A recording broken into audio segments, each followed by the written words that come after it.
The Indian Ocean.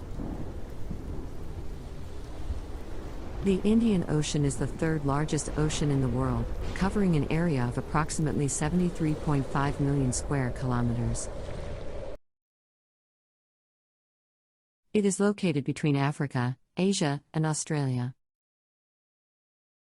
The Indian Ocean is divided into two main parts, the Eastern Indian Ocean and the Western Indian Ocean.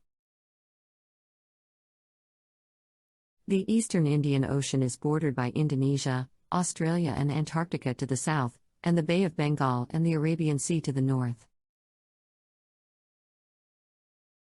The Western Indian Ocean is bordered by Africa, the Arabian Peninsula, and the Persian Gulf to the west, and the Indian subcontinent to the north. The Indian Ocean is connected to the Southern Ocean through the passage of Antarctic Circumpolar Current. Some of the major features of the Indian Ocean include the Agulhas Current,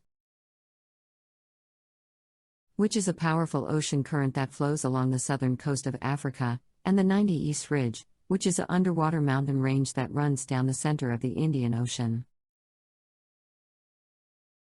The Indian Ocean also has several important straits, including the Strait of Hormuz, the Strait of Malacca, and the Bab el-Mandeb Strait.